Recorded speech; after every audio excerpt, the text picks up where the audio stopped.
সম্মানিত মুহতারাম হাজিরিন, আল্লাহ রাব্বুল আলামিন পবিত্র বৈশী বিধানে গীবতের পরিচয় দিচ্ছেন।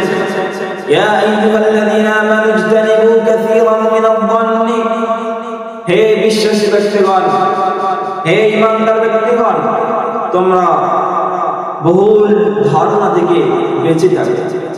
তারপরে বলছেন ইন্না বা'দাদ-যন্নি ইসমুন, কিছু গুমান, কিছু ধারণা সেগুলো গুনাহ।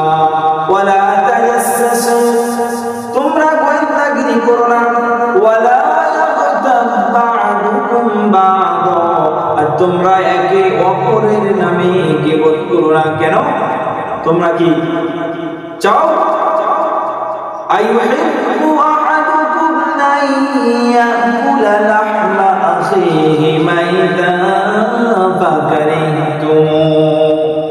আল্লাহ রাব্বুল আলামিন বলছেন, তোমরা যে তোমার ভাইয়ের নামে গীবত করছো, তোমরা কি চাও যে তোমরা তোমাদের মরা ভাইয়ের মাংস খেতে পছন্দ করো?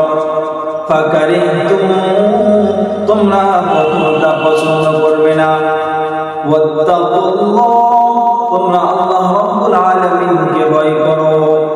সম্মানিত মুহতারাম হাজিরিন, তাহলে আমরা জানতে পারলাম আল্লাহ রাব্বুল আলামিন সূরাতুল হুজরাতের মধ্যে বর্ণনা করেছেন যে একে অপরের পিছনে গীবত করা মানে তার স্বীয় মরা ভাইয়ের মাংস ভক্ষণ করা। আল্লাহ পাক জিজ্ঞাসা করছেন, তোমরা কি চাও তোমাদের মরা ভাইয়ের মাংস খেতে?